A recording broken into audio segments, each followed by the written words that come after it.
Inappropriate Movie Database, the comedy game show about content warnings.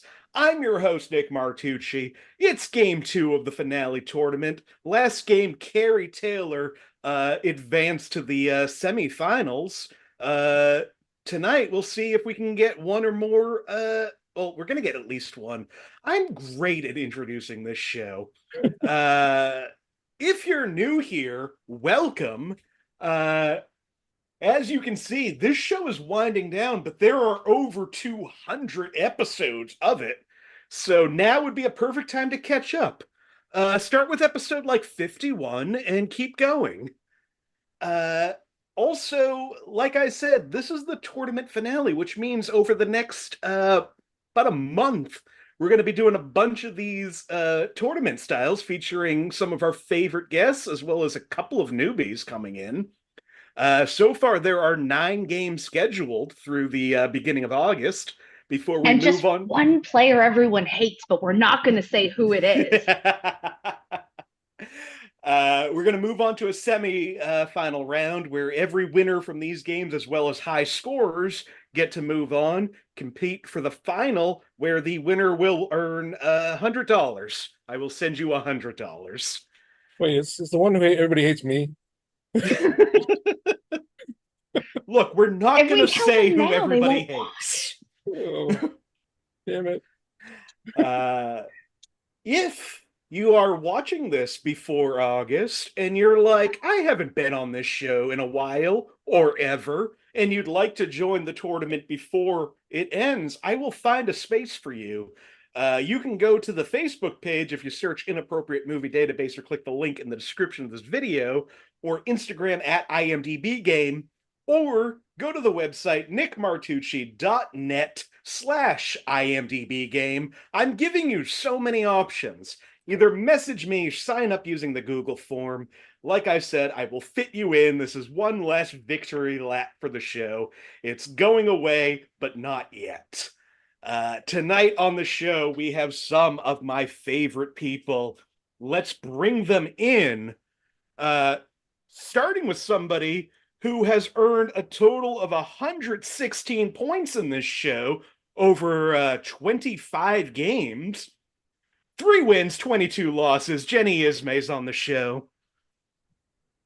Hey, hello. Hello. Thanks for having me. I'm so excited to have you here. Also returning to the show, they've earned 223 points over 32 games, 8 wins, 24 losses. Elsie Clark is here.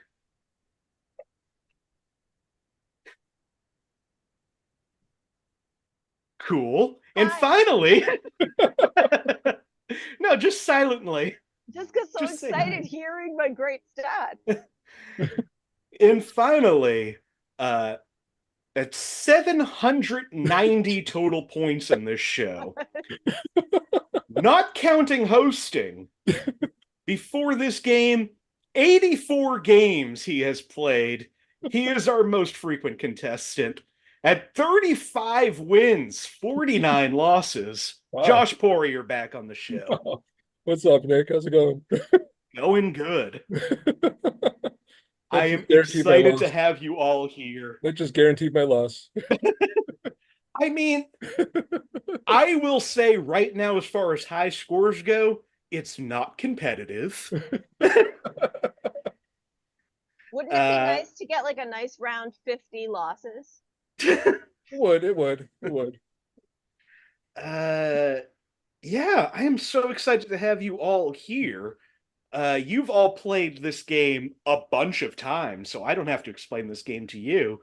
But if for some reason you're like, what is this show all about? Let me start on the tournament finale, game 2.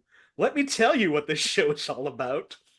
I have gone to IMDb, the Internet Movie Database, and I've pulled parental warnings for nearly 2,000 movies in the 3 years I've been doing this show. These parental warnings, I don't write them. I don't know who writes them. I just read them to my friends. They try to guess what the movie is based on those parental warnings. In the past, at least in the last 200 episodes or so, almost every episode has had a theme. But right now, I'm going through all of the movies I have left that we haven't used on the show. So the show's going to be themeless, but I am adding in an extra little hint at the beginning of every clue. I am listing a few themes that the movie you picked could fit in. So And these yes, are all of the themes will apply to that movie. I am not trying to psych you out. That's something that was confusing last episode. I'm not listing 3 themes for you to try to figure out what the theme is, because I don't hate you all. I'm trying to help you. I want everybody to have fun as we finish this dumb game that I've been doing for so long now. This game is wonderful. We love this game, which is why we've been here for 700 games or whatever Josh has Oh yeah. played. This is a probably late in the game to ask this, but in tournament mode, is this like one and done? Is this like, because I just assumed and was like, oh, it's my last night on the show tonight. Like, I mean, if we lose, I assume we're out. all right. Well, let me just reiterate the thing that I've said twice so far in this game. If you win, you move on. If you have one of the high scores and didn't win, you move on. Because Okay. there are going to be 4 games in the semifinals. That is 16 contestants. We're playing 9 games so far. So at least 7 high scorers will be able to advance as well. Can do math. 7. That's a lot of math, but I believe you. I have gone cross-eyed so many times trying to figure out how to make this stupid thing work. All right, that because I watched last week, and when Marty didn't win, I was like, "What an upset!" But it seems like I found that more dramatic, so this makes sense. I mean, Marty does have the highest non-winning score right now at 5 points. So Setting the bar high. I'm ready. They could totally still make it if everyone else sucks at this game. Yeah. these are all movies that have never been used. I have never used any of these movies on the show. Does that mean they're all obscure? There are a mix of kind of obscure movies and movies you'll be like, that wasn't used on the show yet. Okay. I'm hoping for a lot of the latter. I will say there might be more of the former, but we'll have to see. I think if people haven't seen Batman versus Teenage Mutant Ninja Turtles, that's on them. That they're missing out on the rich and dynamic cinematic universe that is DC animated, and that's their problem. I'm glad somebody said it. I wish you were on the show last time. I would actually, I did. I shouted at the screen, but embarrassingly, I guessed, what is it? The horror that came to Gotham. I don't even know if I Shameful. know that one. That's the Lovecraft one. It's so good. Ah. Oh, good. Ooh. Mignola. It's Mignola. I don't even like Lovecraft, but it's good. Based off a Mignola comic. Hellboy. Yep. Before we get Josh and anybody else, have you seen the new Hellboy trailer? I have not yet. I'm trying to work up the courage to see it. No, but I've seen 3 different headlines that are like, why was this necessary? It wasn't, but it is written by the creator of Hellboy, and it's directed by one of the guys that did the Crank movies. I mean, that's fair, but you could say that about like the prequels to Star Wars. No, I like can. that's not an endorsement. The creator touched it. I did not say I endorsed it. Was it Neville or Taylor? Was it I just said I'm Taylor? curious. It is Taylor. Okay, so it's the same one with Mom and Dad, which was actually It is a pretty decent movie. Yeah, Mom and Dad's not bad. So I'm actually semi-interested now. Then again, they also did Ghost Rider: Spirit of Vengeance. I kind of love Ghost Rider: Spirit of Vengeance. It's so ridiculous. All right, let's get to this game. I will be going in alphabetical order, which means, Jenny, you are at the top of the list tonight. Jenny, would you like a movie to start us off with from 1974, 1987, or 2017?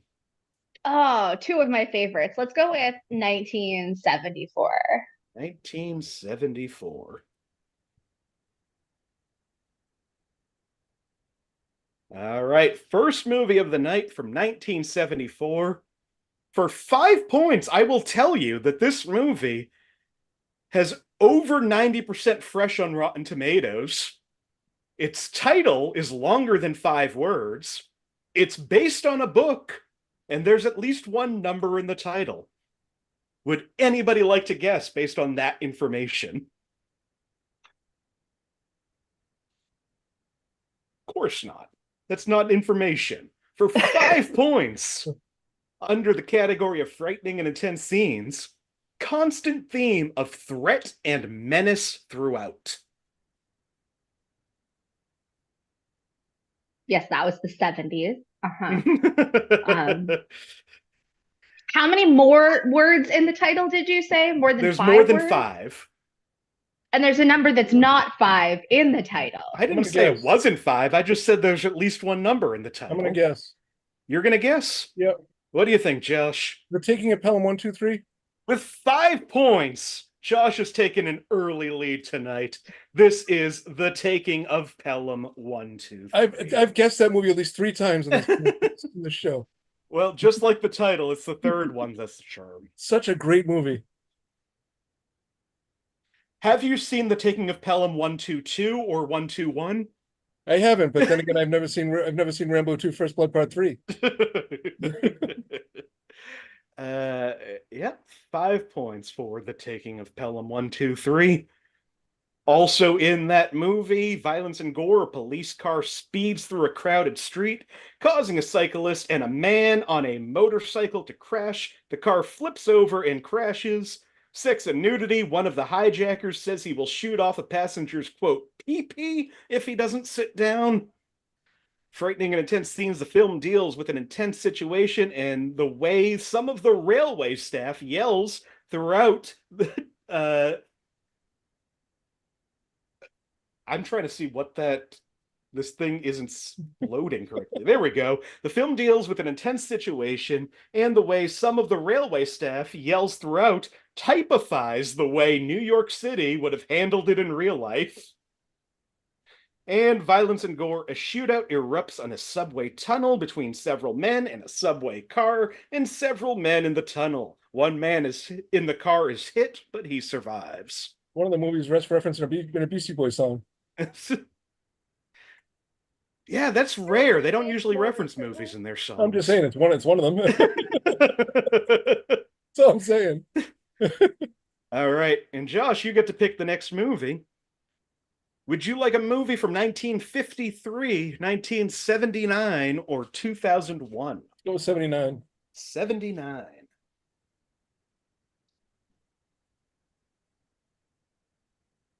All right, this movie from 1979 is also over 90% on Rotten Tomatoes. It's rated PG, it's based on a book, and it won at least one Oscar.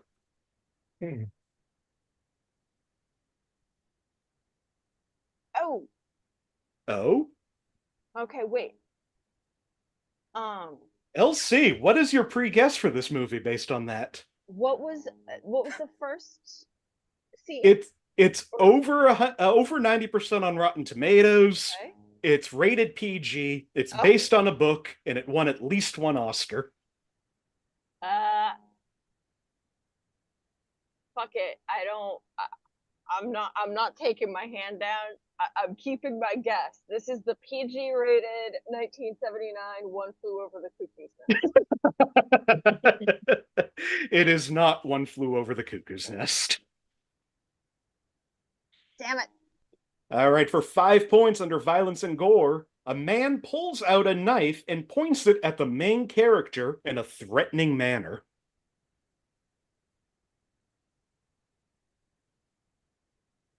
For 4 points under sex and nudity, a woman masturbates as a man watches TV. While not much is shown, she moans and talks a lot. It's PG. It sure is. The 70s were fun. Oh, They only had a few options. They Uh-huh. didn't. I learned that recently. The PG-13 came out in what, like the 80s? Uh, yeah, I want to late say like 80s. yeah, like 86 or 87 or something. Like Yeah. mind blowing. Until then, it was just kids or no kids. It was either Red Dawn or Temple of... No, it wasn't Temple of Doom. Because Temple of Doom is what they're like, hey, we need a new rating. For 3 points under sex and nudity, confused, McClane asks him what he likes. He replies, I like to watch, referring to TV. She thinks he means he likes to watch others engaging in sexual activities. The scenario would be confusing to children.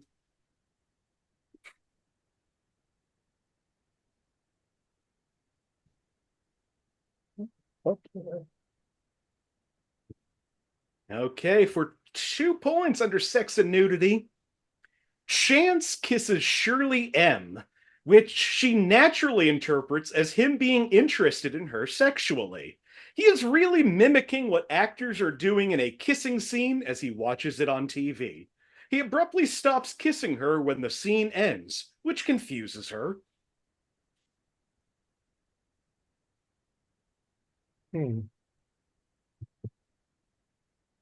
Last clue, 1 point under profanity. As the closing credits roll, bloopers from a scene that does not appear in the movie are played.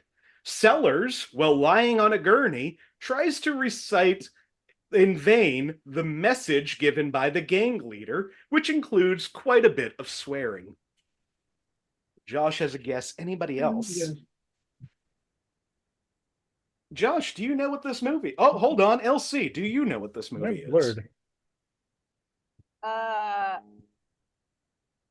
Doctor Strangelove. Josh, what do you think? Just being there. This is not Doctor Strangelove. This is Being There, Another great movie. which won a Best Supporting Actor Oscar for what's his face, Melvin Douglas, and nothing else. Beloved household name Melvin Douglas. God bless him. If you liked being there, you should check out Fool's Paradise starring Charlie Day. It's just being there.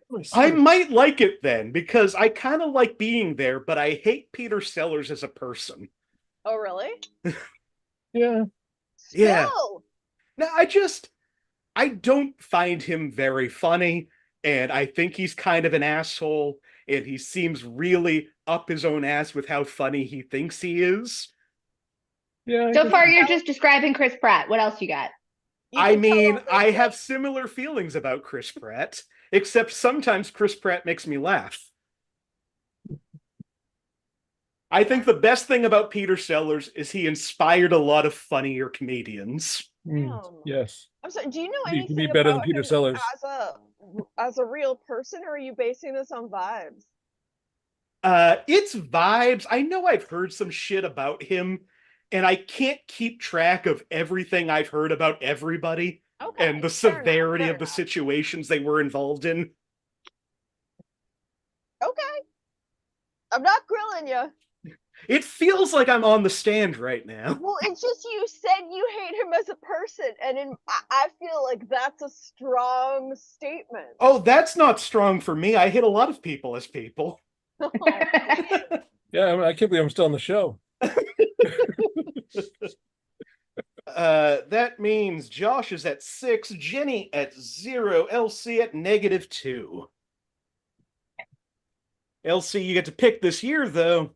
Do you like a movie from 1983, 2010, or 2015?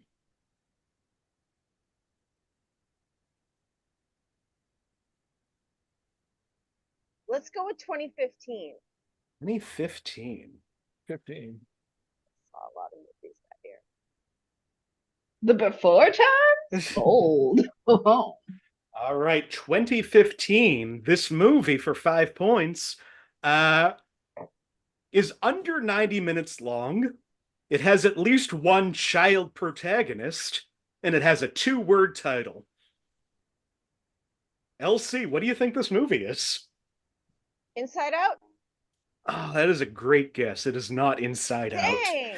That Transylvania! Inside Out was used on episode 1 of this show. Okay, sorry. Elsie, why haven't you watched every episode of this show? Yeah, No, what the hell, I Elsie? have. I'm just forgetful. Why haven't you watched 2 episodes ago when I used it again for the second time? Yeah. Oh, really? Oh, well. I mean, put your hand. I'm not going to let you guess over and over again based on that. I got some clues here. I just keep hitting the button. For 5 points under violence and gore, a cow is hit by a vehicle. It's hard to see, not much detail. 2 words. 2 words.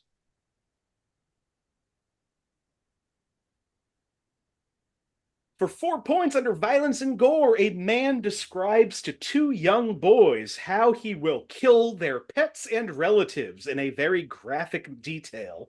It never happens, though.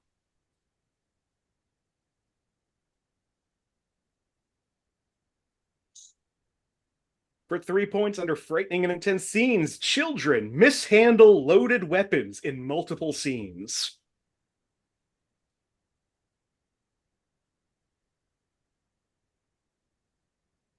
For 2 points under sex and nudity, a man asks 2 boys if they like naked girls and that he will buy them Playboys if they let him go. This sounds awesome. This always happens on this show. I get really hyped up on these descriptions and they sound cool, and then it's going to be something like European Vacation, and it's going to be awful. What's wrong with European Vacation? No, European Vacation's fine, actually. It's a top 5 vacation movie. Kids, Big Bad Parliament. For 1 point under frightening and intense scenes, the movie is about 2 children who steal a police vehicle. Oh, the whole theme of 10-year-old kids driving recklessly might be intense to some viewers.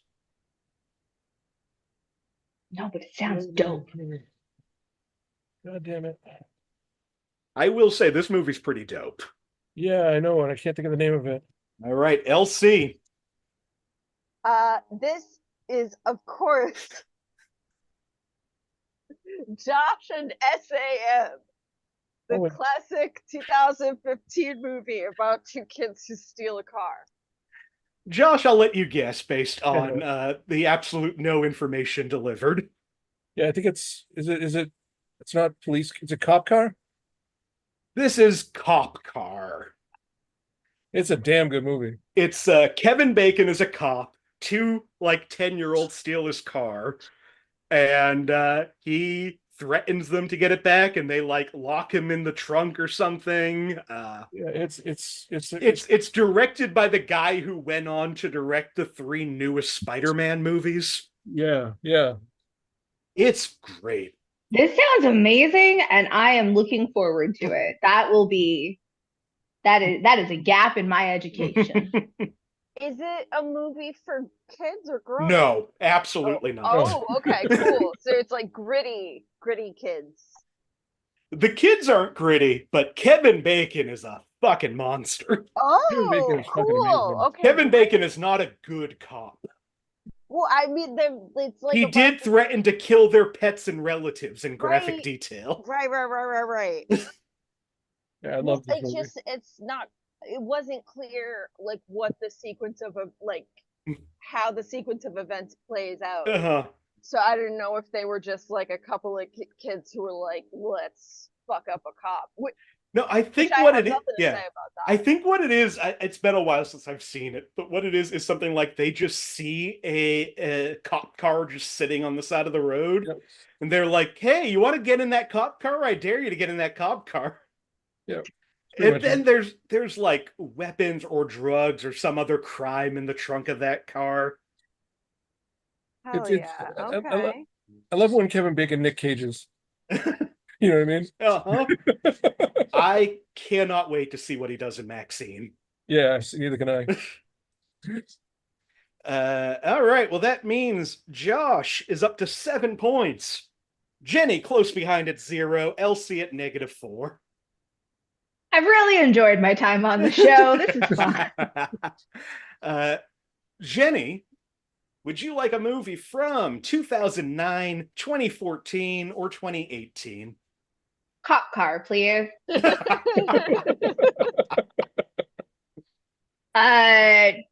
I'm sorry, 2009, 2014, or what was the other terrible option? 2018. God, ugh.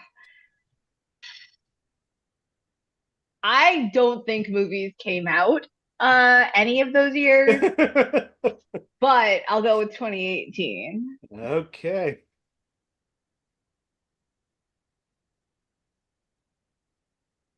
From 2018, I can tell you that this movie is under 20% on Rotten Tomatoes. It's under 90 minutes long, and it's at least co-written by at least one of the stars. At least one of the stars has a writing credit on this movie. Jenny, what do you think? It's Sausage Party. That is a good guess. It is not Sausage Party. I feel like that one got surprisingly good reviews when it came out, and then like a week later, it had aged badly. Like I've after never everybody seen saw it, it, and I feel like good about that decision. you don't need to unless you want to see something that was maybe okay for 5 minutes in that year. That Seth Rogen and James What's His Nuts, they just had a lot of private conversations very publicly in movies. Uh-huh. And they're learning from it now. You know, they had a lot of indoor At thoughts least one of them is they brought learning from it outside. now.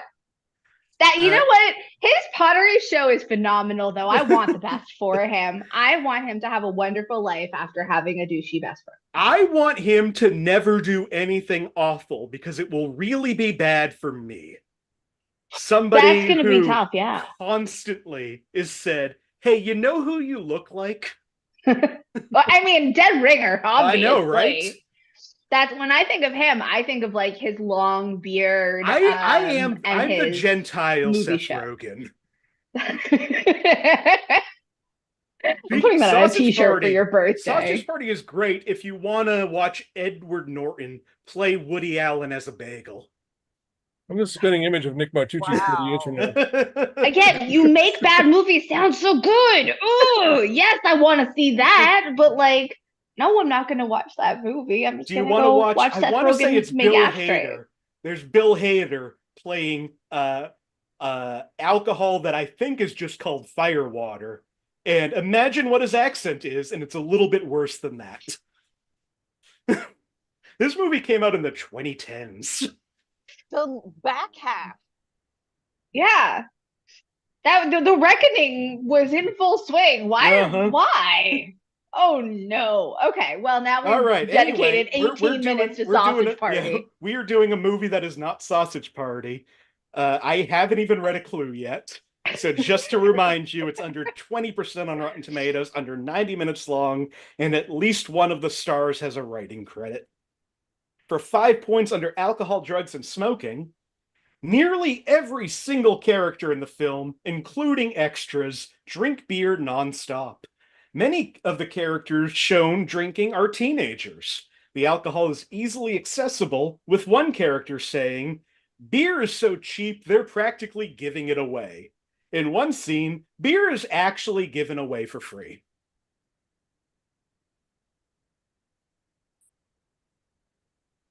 Not that, because that was a good movie.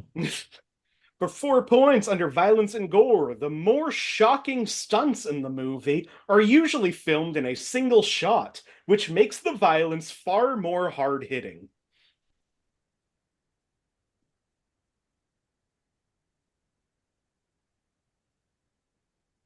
For 3 points under violence and gore, a long gash is shown on a character's lower leg, a result of him cutting it on a broken slide. The injury is roughly the length of his calf and relatively thin. Blood and bruises are visible, but it's not overly gory. We do not see him receive the injury, we only see the aftermath. A close-up is very briefly shown, but the wound is covered with duct tape within less than a second.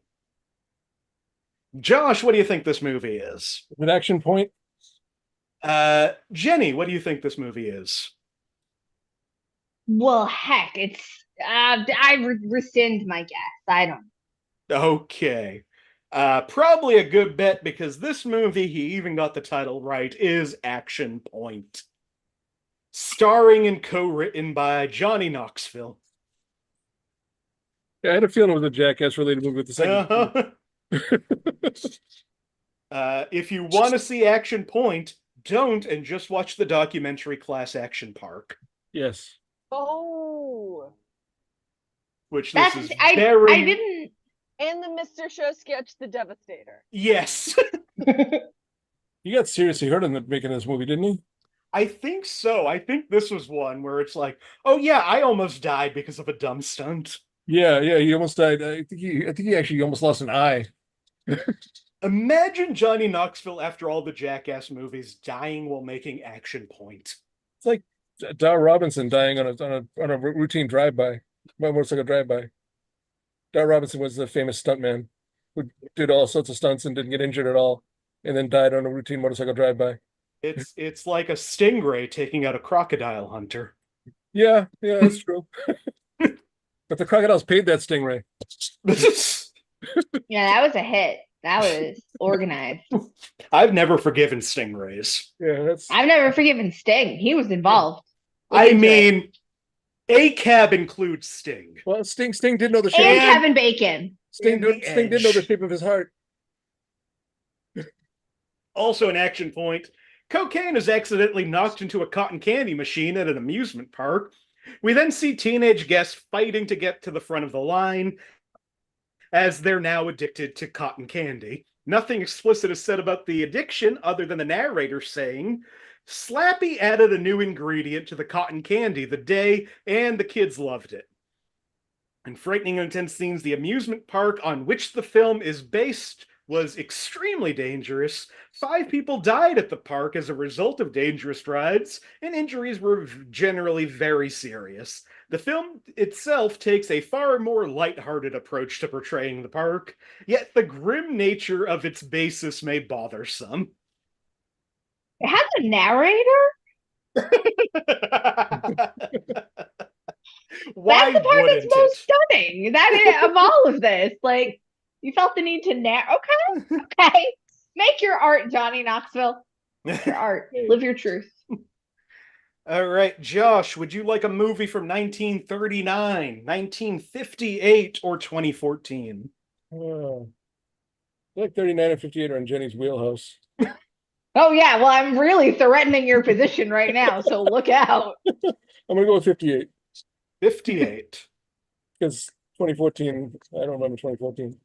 I don't remember the other It's two not years even a either, real but- year. I don't buy it. 1958 was your senior prom. So got some memories. Yeah. Goddamn Alzheimer's. You've already said that, Josh. Oh, shit.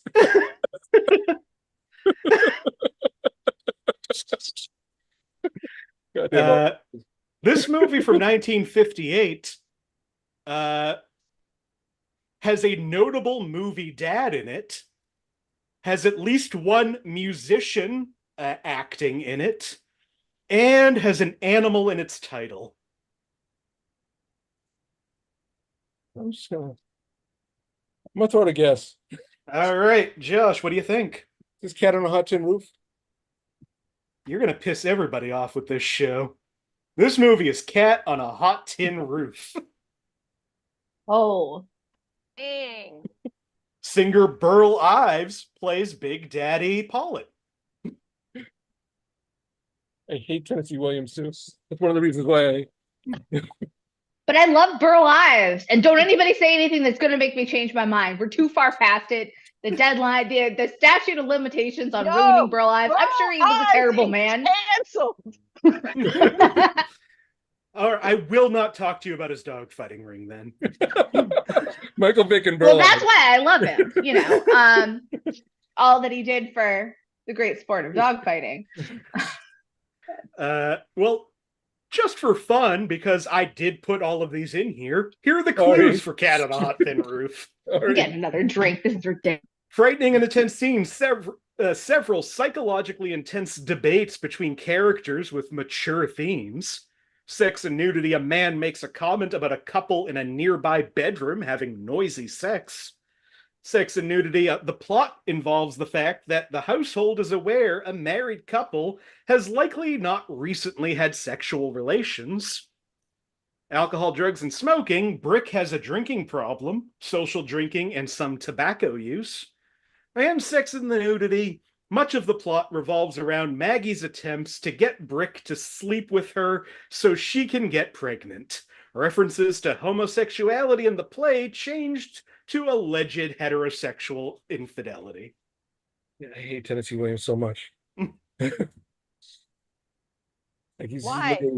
he's so misogynistic. I can't get over that. No, Josh, name all the reasons why you hate Tennessee Williams. Tennessee Williams is canceled. God damn it! Alleged heterosexual infidelity is my punk band. High heterosexual infidelity is my cover of that punk band. One of my favorite band names, local band names when I was in the 90s was Children of Heterosexual Parents. There has to be a band called High Infidelity, right? There must be. No idea.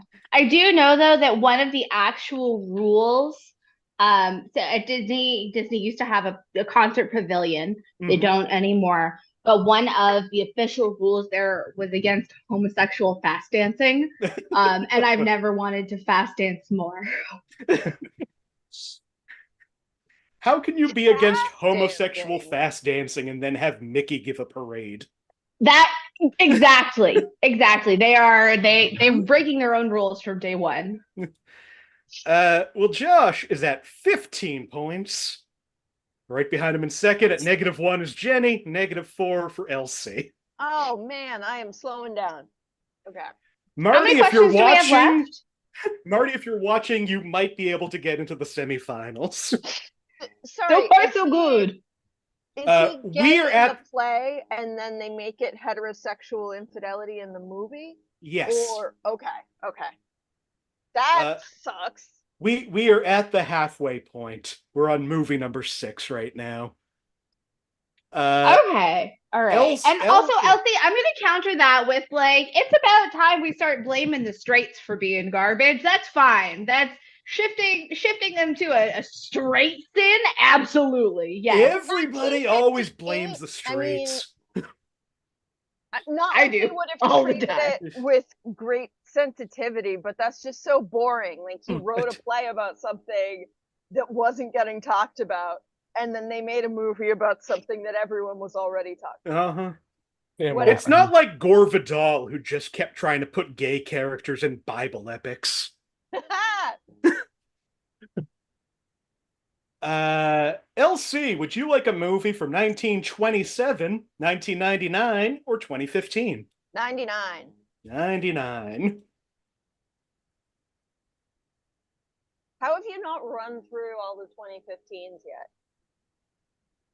They only made 4 movies that year. Seriously? How? The last game of the show could very likely be, would you like 2014, 2015, 2016?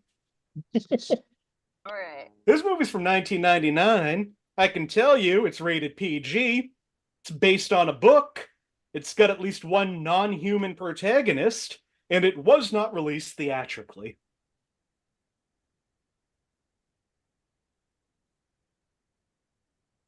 For 5 points under frightening and intense scenes, much like the novel on which it is based, the film has an overall dark tone. Sorry, what was the year again? 1999. 99. Okay, whatever. For 4 points under sex and nudity, Mrs. Pilkington goes to Mr. Jones's room instead of her own. No nudity is shown, but the bed shakes and she giggles, saying, "Oh, Mr. J."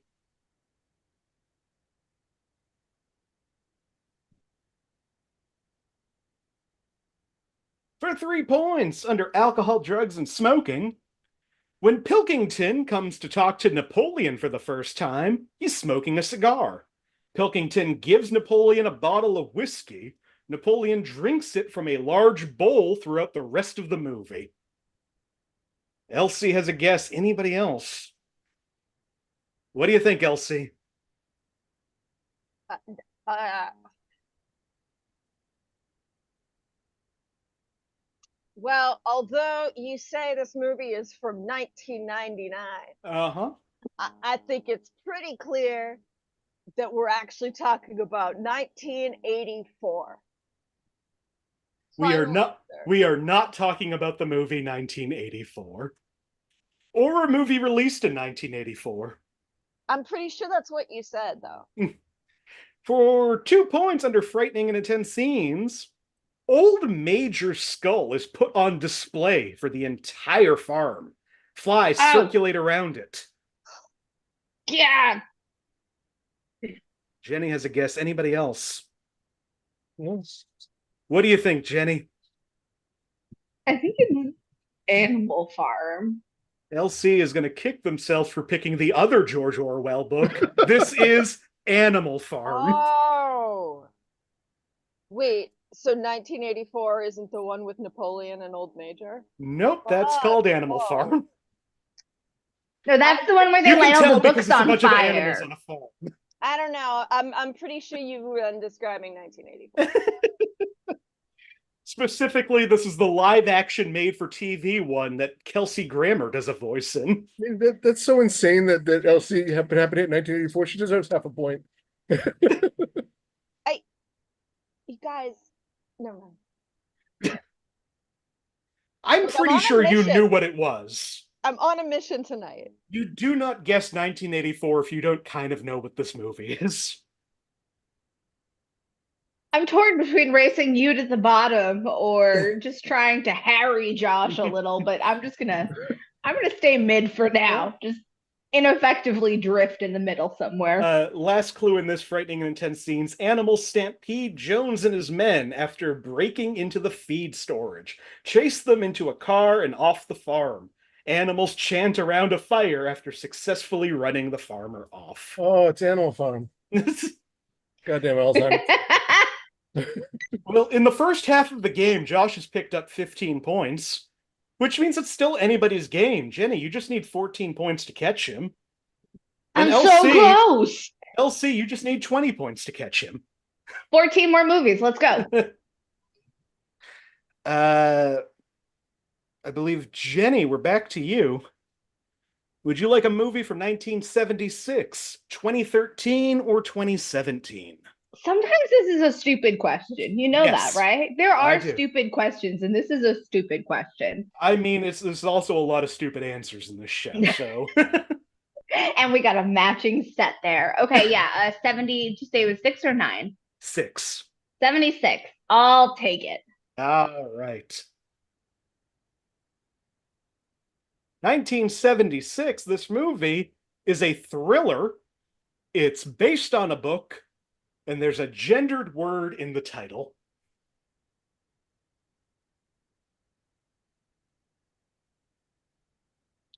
All right, for 5 points under alcohol, drugs, and smoking, one of the main characters is seen smoking in a doctor's office.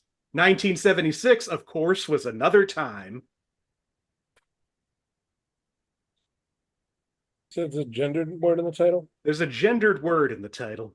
And it's, what are the other ones? It's a thriller, and it's based on a book. For 4 points under violence and gore, a baby carriage with only a doll in it explodes. That's not what I thought it was. For 3 points under sex and nudity, once Babe gets out of a bath, he is shown nude for an extended period of time, although the only nudity shown is his butt. Say Babe? Babe. For 2 points under violence and gore, someone tries to kill another guy with piano wire. Blood sprays, the fight goes on for a while, and one eventually manages to break the other person's neck.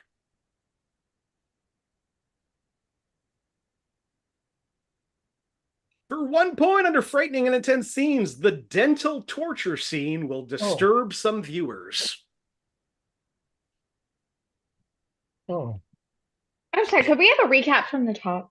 Sure can. This movie, based on a book, it's a thriller. It has a gendered word in the title. One of the main characters is seen smoking in a doctor's office. Baby carriage with a doll in it explodes. Once Babe gets out of the bath, he's shown nude for an extended period of time. Someone tries to kill a guy with piano wire, and the dental torture scene will disturb some viewers.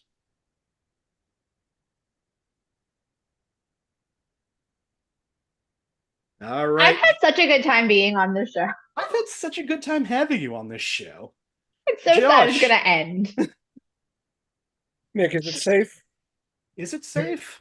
Marathon Man. This is Marathon Man. How you haven't had this one on this? Beyond. Like I said, there are some movies here that's going to be real surprising they haven't shown up yet. I would have guessed it earlier had I not. I thought you hadn't put this on the show before. That's insane. Don't try to metagame this game like that. All right. All right. You're gonna hurt yourself. This movie does the behind the scenes, the filming of this movie does contain one of my favorite quotes from anybody, where Laurence Olivier was watching Dustin Hoffman method act and basically torture himself to get into the role, and he said to him something along the lines of, "Have you tried acting, boy?" It reminds me of my favorite Peter Cushing story, where Peter Cushing was drinking at a bar with a friend of his, with somebody he just met, and he said that he said, "Well, there's a play going on right down the street. Why don't we go see that?" And they were thoroughly wasted. And he sits down on the plane. He sits down next to the guy, and he goes, "Hey, you're gonna love this part in the play. This is where I come up and say, 'Oh shit.'"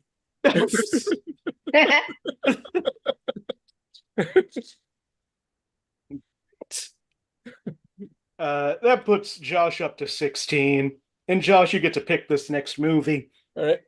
Would you like a movie from 1979, 2009, or 2015? 79. That's what I thought. Yep. This is how all the 2015s are left for Exactly the finale. We've done this. All right. This movie from 1979 is rated PG. It's got at least 2 sequels, and there's at least 1 musician in it. For 5 points under alcohol, drugs, and smoking, a guy sneezes on his Coke. A guy is denied entrance to the concert because he looks buzzed.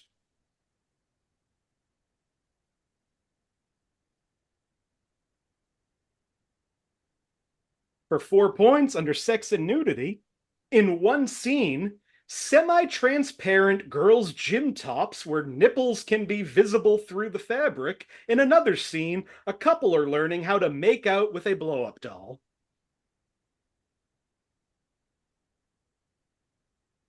Yes. Josh has a guess. Anybody else?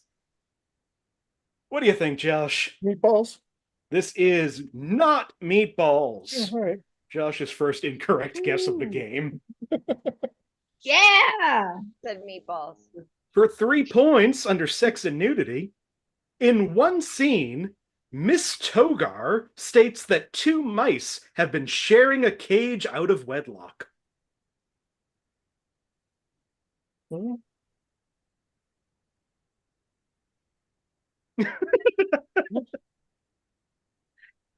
2 points under violence and gore, school vandalism, where many school properties are destroyed, including blowing up the school's main building. Played for humor. Jenny has a guess. Anybody else? What do you think, Jenny? For funsies, let's say Rock and Roll High School. I was about to say that funsies. Rock and roll high school. This is rock and roll high school. I was gonna say that too. Son of a bitch. I just saw it for the first time last year, and I kind of love this movie. I haven't actually seen it, I have to admit. The description suggested it. It's ridiculous. Should I do it? Yeah, It's I good. think. Okay. How do you feel about the Ramones? They're a band that I've listened to at times, especially when the radio's on. How do you Um, feel about PJ Souls? I mean, of course I'll watch this. Of course. Yeah, it's great. My favorite Ramones fact is the fact that KKK Took My Baby was written because one of the band members stole the other band member's girlfriend. Last clue under violence and gore: a mouse explodes after listening to loud music from the Ramones. The song is Teenage Lobotomy. No blood is shown on, but smoke is seen coming from the glass container the mouse was in. Damn. Also, Brutal. you get a young Clint Howard in this movie who Yeah. looks like an old Clint Howard. Yeah. That Clint Howard was born old. That Clint Howard on Star Trek is my favorite Clint Howard when he's a child and a young 58. Yeah, if you Maybe want to 60. see a 24-year-old, 60-year-old man, this is a great movie. God bless him, though. Clint Howard was like, I'm funny looking and I can make money on that, and more power to him. And he can get cast in Bless. more than just every Ron Howard movie. And he's good, too. He's good. He's a good actor. That everyone's like, oh, with a face like that. But, like, if you don't have the chops to back it up, you're just an ugly guy. Yeah, the other thing I wanted to mention, because this movie was also included in surprising sequels, there's 2 sequels to this movie. Yeah, I'm just looking at the sequel. I forgot That is surprising. Rock and Roll High School Forever in 1991 and Shake, Rattle, and Rock in 1994. I'm shocked that they didn't go with Rock and Roll College, Rock and Roll University, perhaps, Rock and Roll Medical School, Rock and Roll Dr. trade Rock. Will actually like set people up a lot What better. about rock and roll taking a year off before college? What about School of High School, Rock and Roll High School? I had to look up because I've seen the sequel, Uh-huh. Rock and Roll High School Forever, and I forgot course you have. Corey Feldman and the Eradicators, the main band. That brings Jenny to 3, Josh at 15, LC at -5. I'm coming for you, man. 20 to 25 questions from now. I'm on your ass. LC, would you like a movie from 1930, 2008, or 2014? 2008. 2008. All right, 2008. This movie has at least one non-human protagonist. It has a titular character, and it is featured in IMDb's top 250 movies of all time. Elsie has a guess. Anybody else? Yes, I do. Where's that button? All right, Jenny, what is your guess based on that? Give me those one more time before I say something super dumb. It's got at least one non-human protagonist. It's got a titular character, and it's in IMDb's top 250. And Josh Poirier's going to answer first because everybody has their hands up now. Kung Fu Panda. Jenny, what do you think now? Paul. LC, what do you think? Wally. It is not Paul. It is not the titular Kung Fu Panda whose name is Po. Oh, yeah. This movie is Wall-E. Wow. You did it. I didn't mean to. It's all good. Number Was my 50. movie even in the right decade? I Like, don't it know must when be, Paul right? came out. I think so. Ballpark? It's within, I think, 5 years of that. This is a great time for me to do my SpawnCon. Esme Jin is what is powering me through this game, and that's why you see this winning spirit. Yeah, Wall-E is number 58 of all time on IMDb. And again, let's see the clues that I wrote down months ago. Under violence and gore, a character sees red dots and almost gets attacked by a landing rocket. He appears to be hiding under rocks. Violence and gore, a robot manages to destroy dozens of robots in seconds. Sex and nudity, a character finds a bra in a waste disposal and puts it over his eyes. This is played for laughs. Frightening and intense scenes. Some scenes of the main character being frightened / damaged / nearly crushed / put in danger, which may seem emotional / frightening due to his being more alive than most other robots. And frightening and intense scenes. The overall premise of the movie is pretty dark, as it deals with a trash-covered Earth with no life on it, except for the plant. Could be scary for young viewers. Oh, it's Chappie. I mean, it's a way to ease them into it, right? We're just it's dipping a toe. I'm so bummed because I really like Chappie, but I just can't watch a thing with D'Antford in it. Yeah. I hear you. Yeah. But Chappie is what a great character. Really was. So I have to hope that the next like 4 questions or whatever is left.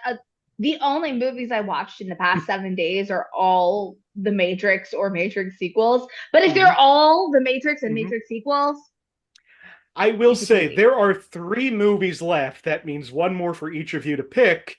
And right now, anybody could win this game. Josh is at 14 points, meaning you can beat him by 1 or tie him and force a tiebreaker. Jenny, you're at 2. You only need 13 points. And LC, with that 5-point clue, has moved up to 0 points out of the red.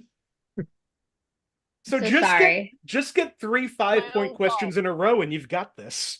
All right. As long as they're all the Matrix, we're there. Oh yeah. This is in the bag.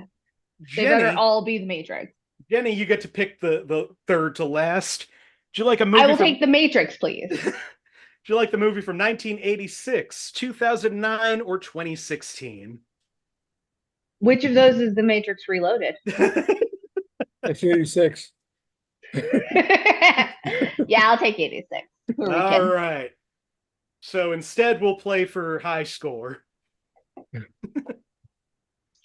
1986. This movie was written and directed by the same person. It won at least 1 Oscar, and it's in IMDb's top 250 movies of all time. For 5 points under violence and gore. Overall, this is a very violent movie, not just graphic violence, but graphic in tone as well.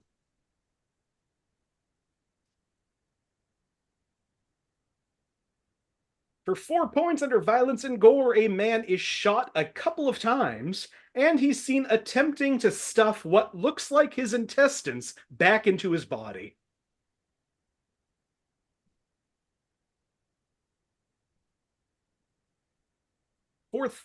Josh has raised his hand. What do you think, Josh? Aliens?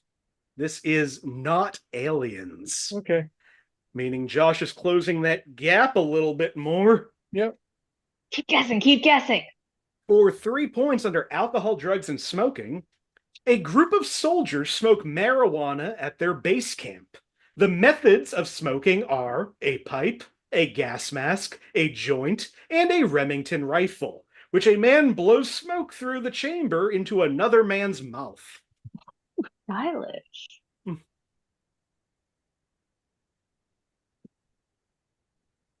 For 2 points under violence and gore, 1 soldier loses a hand when another soldier accidentally throws a grenade in his direction. Some blood is shown. 2 men are in a bunker when it explodes, and 1 emerges with no arms. Oh.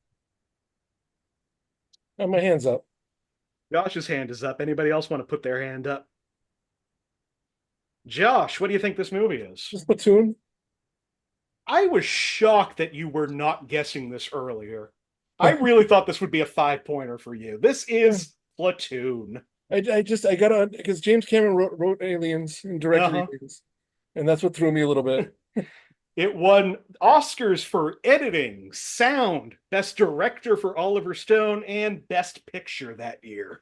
And it won an Oscar for Willem Dafoe. Yelling up at the sky.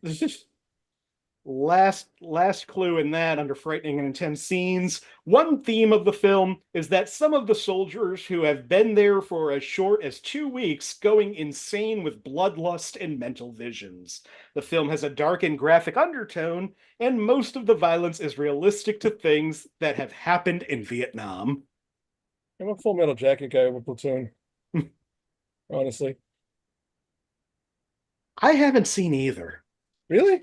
Yeah. Full Metal Jacket is I don't- mean, both are incredible. I don't love war movies. I can see that. I mean, both are worth seeing. Why? What about me says that I don't prefer enjoying war material? I don't know. I mean, you look like you watched war documentaries. It looks like it looks like I read a lot of signs, and I'm so angry at them. I wish they made. I love war documentaries, and I don't love war movies. And as I'm asking myself, what's the difference? They've never made a movie about like Hitler's search for like the Holy Grail and the magic powers with the stone. I would watch that movie. I would watch Nazis doing black magic in a basement. I don't care about actual war. People shooting each other is very uninteresting, but like the wacky parts are not the parts that they put in the war movies. That's where they're failing. They need me. They need my advice. I'm very confused. Are you saying that doesn't happen in regular movies? I'm saying war movies are never like, and this war is secretly about a magical amulet. If they brought that up in. There's actually a real obscure Harrison Ford movie from like the early 80s where like a bunch of Nazis are trying to find the Ark of the Covenant and their faces just melt off when they see it. So you would describe that as a war movie in particular? You would say, oh, I've seen this great war movie. You'll love it. It's practically a documentary. This is what I'm saying. If Saving Private Ryan was because Private Ryan had the secret incantation, I would watch it. I will say, if you go back to especially like the 50s and stuff, a lot of like the Nazis are zombies and they're back, and like what's that? They saved Hitler's brain. Watch Dead Snow. Dead Snow is good. Dead Snow or Iron Sky. Don't watch Iron Sky. Don't watch Iron Sky. Dead Snow is the one with Derek Swedish. Mears, right? Swedish. He's in that, and Who? Derek Mears. He's an actor. He's in Scary Things. Yeah, Derek Mears. I don't know if he is or not, but it's a Swedish movie about zombies, about Nazi zombies coming back to life. Yeah, the sequel stars Martin Starr, and is also just as good. Oh, this isn't a war movie, but Jenny especially, I want to say, have you seen a movie called Hard Rock Zombies? No, but I hope they're at the cafe and not doing music. No, they are doing music. Otherwise, how would they defeat Hitler, who's still alive in the 80s? Oh, that sounds fun. All right, all the other things I said I would watch tonight, those are out. I do recommend Freaks versus the Reich. Which was, Oh yeah, you kept telling me to watch that. Yeah, it's so good. It's like a Del Toro movie. It's so good that nobody watches this show, or YouTube would have cut the stream by now. It's so good.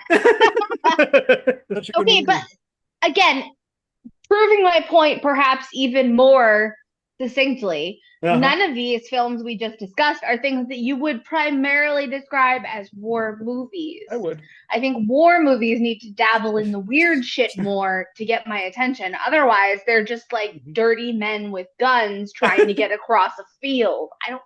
Right? All right. Ew. I will make it my mission at the end of this show to find a war movie that fits Jenny's criteria. I can't wait. I want to put the trailer to Freaks vs. the Reich in the chat because it has to be seen. Good, do it. And we have to go to the next movie, which surprisingly Josh is picking. Josh, would you like a movie from 1961, 1977, or 2017? What do you think I'm going to pick? 2017. 77. Wow. Josh, do you ever just say your name is Josh Poirier to like fuck with people? I do. Nice. It means pear tree in French. Oh, I like that. One Christmas, Yeah. my true love gave me one of those with a partridge in it. Yeah, that was my entire That's third grade. That exciting. was my entire third grade. I Third grade mean, was that. it was great, but the days that followed, That was my entire third grade. When I mentioned it in class that I found out my name meant pear tree in French. yeah, you're the one doing it to yourself. Nobody outside of the dirty French know that. Wow. Wow. That was proud. 1977. Yeah, please. This movie is over 90% on Rotten Tomatoes, under 90 minutes long, has more than 5 words in the title. It's based on a book, and there's at least one non-human protagonist. And I'm what giving year you a again? lot. 1977. Giving you quite a few clues there that aren't really helpful. I'm gonna guess because I know what movie came out in 1977. I don't know if you've used it yet. You probably have. But Josh, I've used Star Wars. it's got a lot of words in the title though. All right, what do you think? Close Encounters of the Third Kind. I mean, that is a good guess. It is not Close Encounters of the Third Kind. Damn it. For 5 points under violence and gore, a character owns a toy shotgun in his house in a few scenes. Very common during the 60s, but might offend some viewers as it is quite dated. However, he doesn't use it, as it is only for decoration.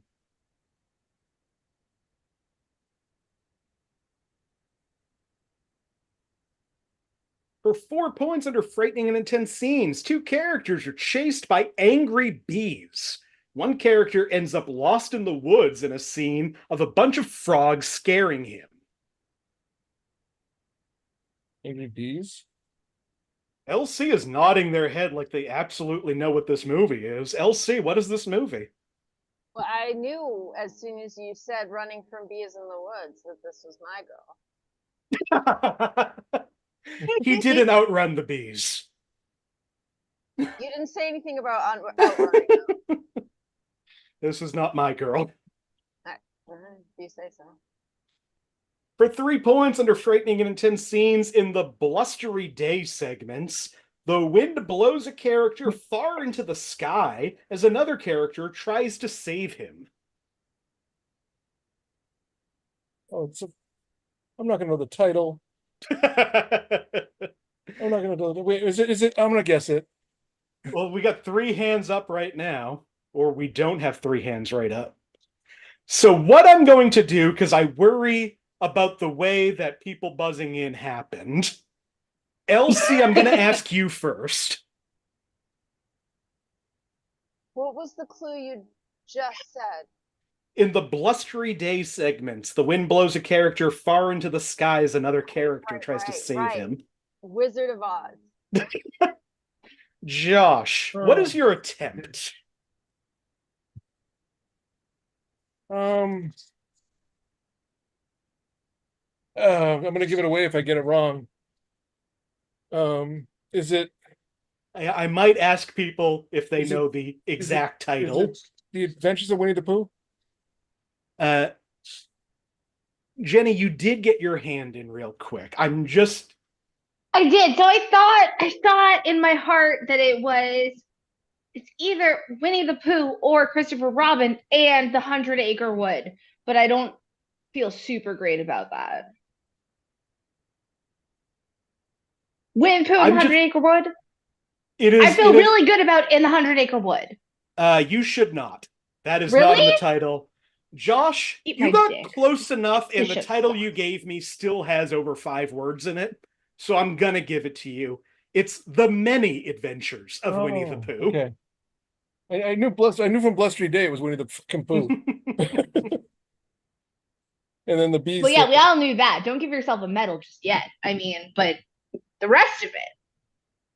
It's not Close Encounters of the Third Kind. That's yeah, Winnie the Pooh and Close Encounters of the Third Kind, obviously. Winnie the Pooh's the third kind? All right.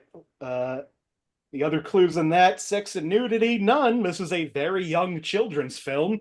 Even though the animal characters do not wear clothes, and one character may look half undressed with only a t-shirt on, no sexual content or nudity in any way, shape, or form in this feature. However, there is one scene that some may feel a little disturbed by, is when a character paints a face on another character's rear end and places a painting frame and a scenery around it. However, this scene is most likely to be used as a laugh. Really? Okay, this is possibly my only opportunity. Have you guys ever watched Winnie Pooh, the Winnie the Pooh from the 60s, Soviet Russian cartoon of Winnie Pooh? Okay, get yourselves to YouTube. On it. And just search Winnie the Pooh Russian or whatever, they'll give it to you. It is the most beautiful animated thing, giving the sometimes overly hilarious and softened downfalls of Winnie the Pooh, just a shellacking of like solemn Soviet dourness, really brings home the existential crisis that your 6-year-old should be feeling. It's so good. And it's my only favorite. 11 minutes. Mm-hmm. And it's really, really beautiful. The animation is gorgeous, and the little song is very cute. I stumbled across it when I was like looking for children's media for learning Russian, and it's very good for that too.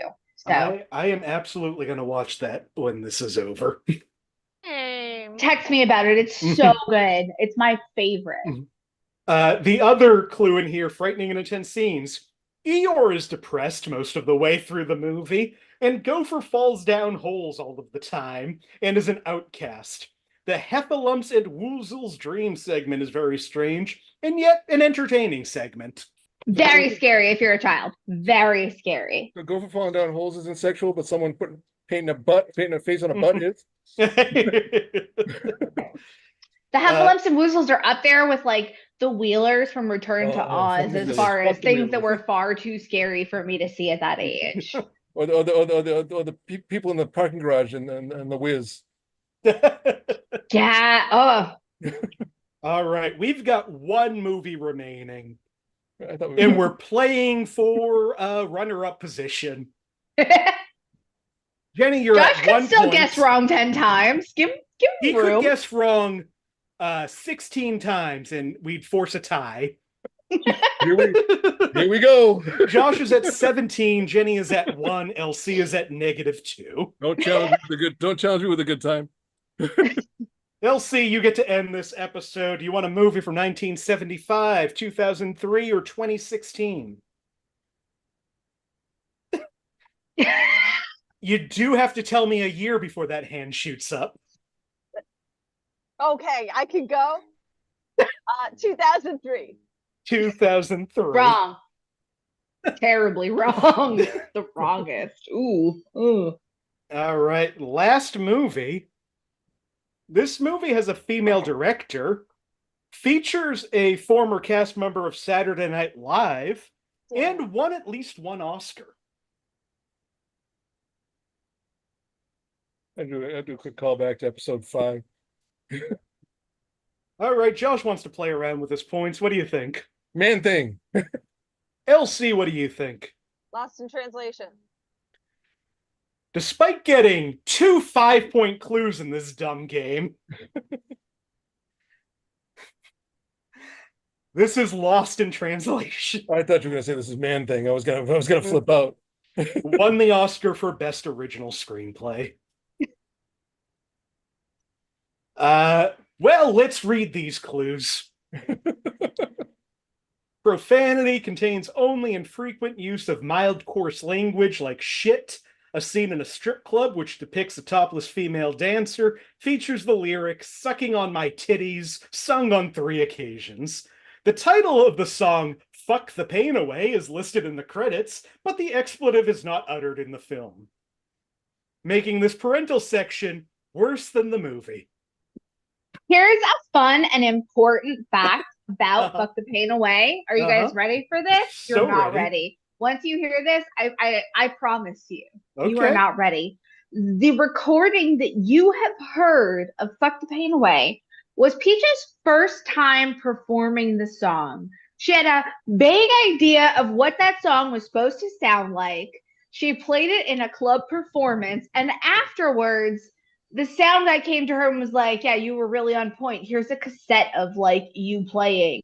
And she sent that out as a demo, and that is what record executives heard. And they were like, "Should we re-record this?" And she was like, "Why? It's perfect." And she's right. So that's the story. And if you listen very, very, very closely, at one point there was a guy. So I watched there's an interview. The guy from Scissor Sisters, which like if you were queer in the band. early 2000s, you know who they are. I didn't even know I was queer. But you knew you liked Scissor Sisters. I knew I liked the Scissor Sisters. That was a dead giveaway. So he has a podcast, and you can find this interview with Peaches that tells all of this and more fascinating information. But apparently she mentioned that a person like woo in the middle of it, they're like really into the vibe, and they're like, yeah, you're doing it. If you listen really hard, you can hear the woo that gets picked up on her mic from the very first time that Peaches just like was like, I'm just gonna bust out a masterpiece here. And that was the song that informed my entire college experience. There's only one fact in there that I know is untrue. What? You said that we've all heard this song before, and I don't know if I've ever heard this song. You've never heard of fucking Away? Stop the show! Pause, play it. We're gonna do it, Nick. Have you seen Jackass, the movie? I have seen Jackass, the movie. When Johnny Knoxville's got his old man balls out, this is the song that plays. I gotta tell you, I cannot. On my titties like you wanted me, calling me all the time, like Blondie. Check out my pussy behind its fine all of the time. Like sex on the beaches. What else is in the beaches? Really? So I've definitely heard it before, but I couldn't tell you that I've heard it before. But other than that, I'm pretty sure you're right about everything else. It is a keystone in the archway that we had to pass through to create early 2000s culture. But Scissor Sisters, I'm right on board. Hell yeah, they're rad too. It went really well. They took my mama out. I downloaded them on LimeWire. I might have downloaded them on Kazaa. Ooh, I was a Kazaa. Precious Bebe. I got Lars Ulrich on line too. You're all fucked. Yeah, because I have to talk to Lars Ulrich. I know, huh? What a dick. The other things, let me quickly get through these. Frightening and intense scenes, quite a lighthearted movie. Only one intense scene where a man chases the main protagonist with a pellet gun. However, it's more fun than frightening. Frightening and intense scenes. In one scene, a character talks about the media speculating on her non-existent eating disorder. She then talks about her father's anorexia. The theme is handled discreetly. Sex and nudity. The opening shot is of Charlotte laying on her bed in a shirt and see-through underwear. The camera focuses on her posterior as the main titles appear. Charlotte is frequently shown in her hotel room in a state of undress, fully clothed from the waist up with her underwear visible. She is in a high-rise building in Tokyo with the windows left uncovered. And sex and nudity is implied that the main characters have an affair, the woman involved being significantly younger than the man, which may be objectionable for some. So, okay, I was like an intense connoisseur of like indie art house movies at turn of the century era. I loved me some Ich Mamá También. Me and everyone we know, yes, absolutely. Did I see it in theaters like 5 times? For sure. It is a great movie. That I was very lucky to have a theater that played shit like that. And Lost in Translation, I don't get it. I don't get why people are like into it. It's just kind of like fine. And also, just so you know, I mean, it said talks about the fact there's no swearing in that movie. Mm-hmm. But when he whispers in her ear, this is vile shit. He just said all the stuff that he said to his ex-wife before he left to do comedy. Yeah. Actually, I kind of have a funny story about Bill Murray. Because I worked in educational software sales. Uh-huh. And I was sitting next to the principal of Orange, New York, where he lived with his kids. And she said that sometimes he would just come by and stare in the window when she was doing parent-teacher conferences, just because he was bored. And she and many a time had to say, that is Bill Murray. Please just ignore him or he'll go away. I mean, he must be really bored with all the time that he spends not with his family. Yeah, I know. I saw him a few years ago at the Hanover Theater live for his album with Jans Vogler, and it's delightful. He covers some really good songs, so I think he's probably a human douchebag. But you know that story about how he like would go into like a restaurant or something and grab fries off of a guy's plate and eat them, and then says nobody will ever believe you. yeah, Said the same thing to his wife right before he left her.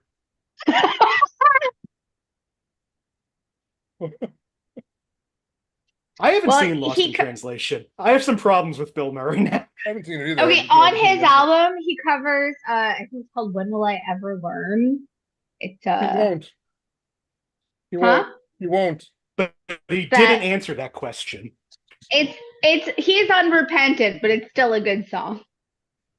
I think it's a Van Morrison song, which I listened to a lot of in college. What's up? In college, my roommate got really, really into Van Morrison, and we had this like CD, because CDs were how you got music at the time. A CD of like Van Morrison's lost works that included a song called Ringworm, and the whole song just goes, "I'm so sorry, you got ringworm." Do you know the story of that album?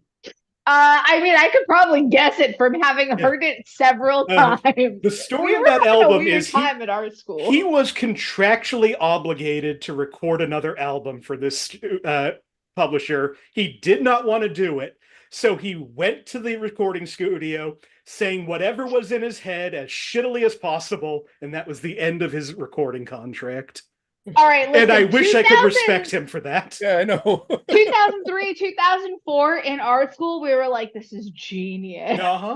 Amazing. No, because that's the fun thing about being at art school, is you just look at utter shit and say, this is genius, because people don't like it.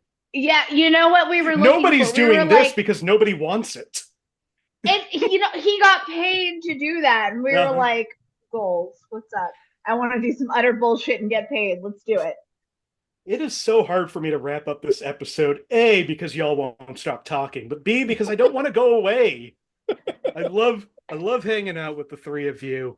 Our final scores for the night, surprisingly, Jenny in third place at 1 point. LC, with the 2 5-point clues they received, in second place at 3 points. And our winner tonight, and moving on to the semifinals, Josh Poirier at 16 points. It's not bad if I lost. Now, before we go, for maybe the final time for some of you, I don't know. First of all, if there's anything that you want to promote, anywhere you want to be found, any last words, I will ask you that. But first, let's say goodbye to somebody that I met during doing this show, and it is one of my favorite new friends that I've met during this show. It's just been a delight to get to know you and hang out over Zoom, and I hope we hang out someday. Jenny Isme, thank you so much for doing this show so much. Thank you for doing this show. Jenny also ran 2 musical episodes of this show, which then inspired half a year of mini games on this show. So you made my job harder. That's what I'm here for. That at the end of the day, win or lose, as long as I just crapped on your afternoon, we did it, gang. We made it. It's been so fun. You have been such a great inclusion in this show. Just a delight every time you're on. Thank you. Thank you for having me. Thank you for indulging my attention-seeking behavior. My mom is so so glad that it's finally been channeled into a productive avenue. Shout out to Jenny's mom. Right, my mom is She used to watch this show. silent character on this show. She may or may not be watching. Probably not. It's a little late for her. But she doesn't need to see. And me if you fail. want to That's be fine. self-indulgent, is there anything you want to tell people about? I probably should at this point say that coming out soon, I believe this fall, we do have a show called Somewhere City that is coming out. It's an awesome podcast, LC, and I have worked on it way too hard for what it's going to be. So, make us feel better. It's coming. It's promote your show. Yes, it is. I worked so hard. It's going to be so little, but I worked so much. It's going to be a great show. It's brief. Yeah, okay. Yes. Jenny, I've done, I think this is 227 of this show. I can relate. That, the hours that you put in are not reflected in the final product. But yeah, I've got a great show coming. And it's actually extremely funny, and I'm so proud to be a part of it. So I should not put that under my self-deprecating umbrella because it's a really good show. And so Somewhere City will be coming soon, and I'll post it all over the Facebook page that will live on long after this game is dead and forgotten. The Facebook page will absolutely live on. Yeah. Jenny, thank you so much. Thank you. Let's talk to somebody who I've continually introduced on the show as one of my favorite people. You were the assistant / co-host. You made the show so fun to do live. I wish we could have done more of them. Right. I still, if and when I do another show, I need you to be a part of it.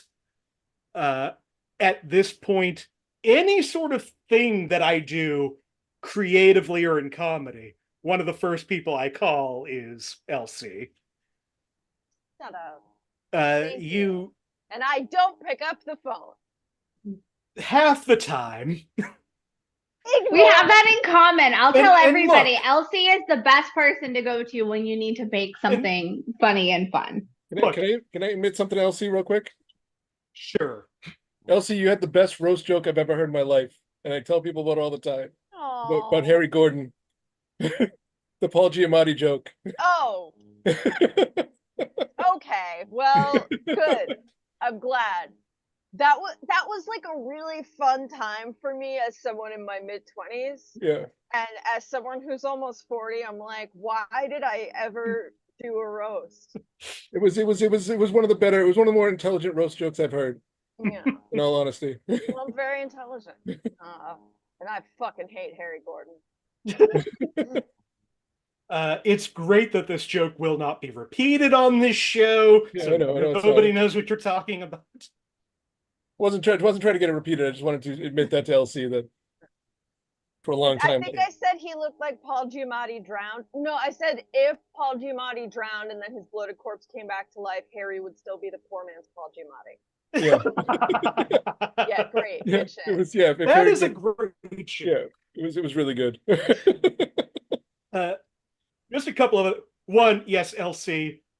Is LC one of my best friends? Yes. Every time LC doesn't answer something that I ask a question of, do I think that they secretly hate me? And of course, but that's a me problem. That's not an LC problem.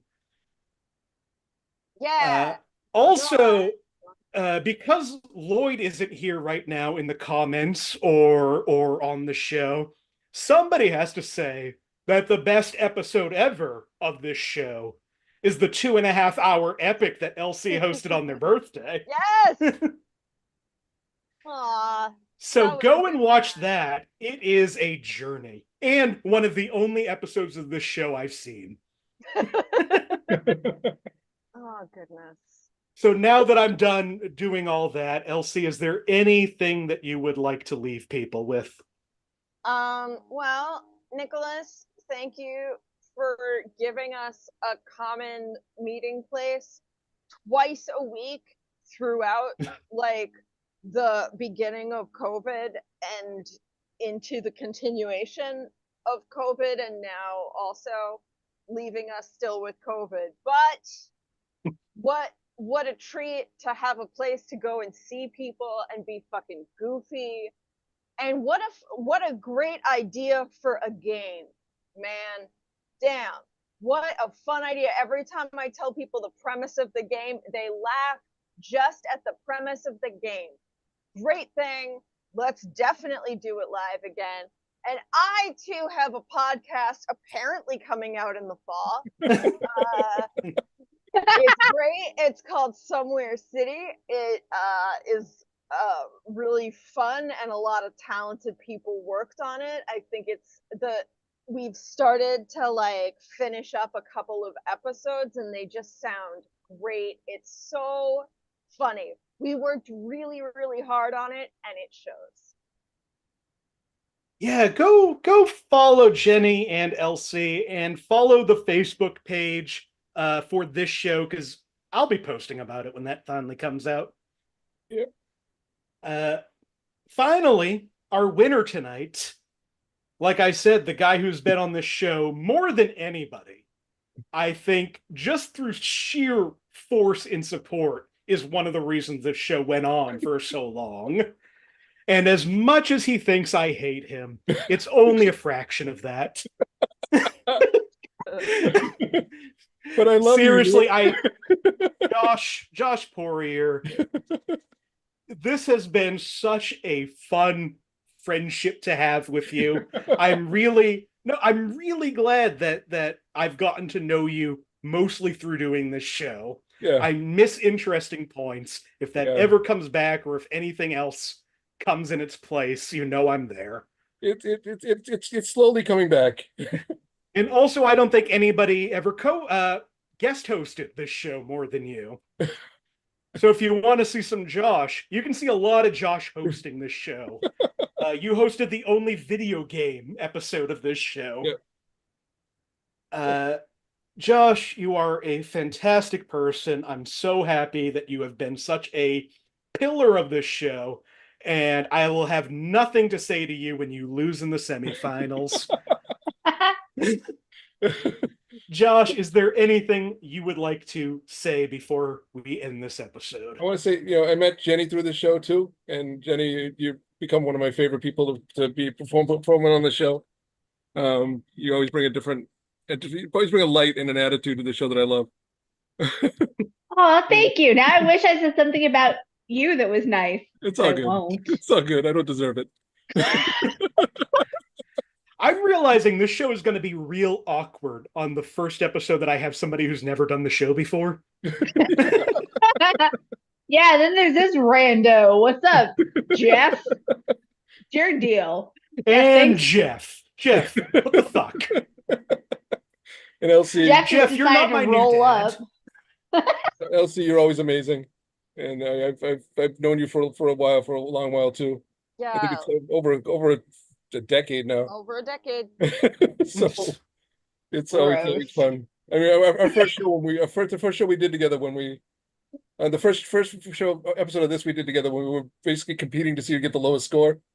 It's still one of my favorite moments of all time in this show. Damn, and I wish I could have repeated my performance tonight. And Nick, I'll have plenty of good stuff to say to you when I lose in the semifinals. But Nick, you're amazing, and I thank you for putting on the show so much for as long as you did. And I feel like I wouldn't let it go away, so I apologize. I was gonna say there were times when I think that you pushed the show more than I did. Yeah, but I don't know if that's the case. You just were always there when I needed another person. Yeah, you achieved the goal that you set, I think, on like the third episode you were on. Yeah, I did. I said I was going to be the Alan Davies of the show. And for those who don't know, Alan Davies was on QI. He was the guest host on QI, and he's always been there. I've never once heard you guess Blue Whale. You failed. I know I did. I know, I'm so sorry. But anyways, I'm so happy I did the show. I'm so happy I'm moving on to the next round. And hopefully we'll see what happens when I lose that round. Well, who knows? There is still a chance. Like, as much as I say this, I don't know how everybody's going to be. There's still totally a chance at least Elsie might come back on the show. Is Lloyd in one of these shows? Lloyd is in one of these shows. Good, good. You got a 0 points. So let's wrap this up. Once again, thank you so sincerely to my guests, Jenny Isme, Josh Poirier, Elsie Clark. I'm Nick Martucci. You can find the show on Facebook if you search Inappropriate Movie Database or click the link in the description of the video. Twitter and Instagram at IMDb Game. I still say Twitter. I never update the Twitter, and I almost never update the Instagram.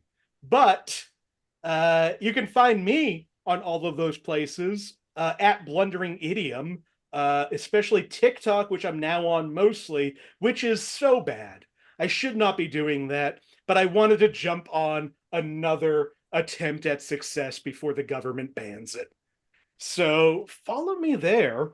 And if you like this show, like this video, subscribe to the channel. There will be more episodes of this, and there will probably be more of whatever's next that I don't want to quite announce yet. And there's still time. If you want to be on one of these final episodes, please reach out to me. Any of the places I've mentioned, I will find a space for you. I want everybody who wants to be on to have their chance to be on this show. We've got another, I believe, 7 episodes lined up so far. The next one will be this coming Monday, July 8th at 9 p.m. Eastern, where we're going to have Carrie Ross, Tyler Tuttle, and the person who beat both of you in the race to the bottom, Josh Pick, is going to be back on the show. And possibly a 4th guest to be announced. We'll see. But tune into that. Thank you so much for watching this. Go watch other episodes that these fine people have hosted. This show is actually even better when you get rid of the host. Thank you so much for watching and supporting. And goodbye, everyone.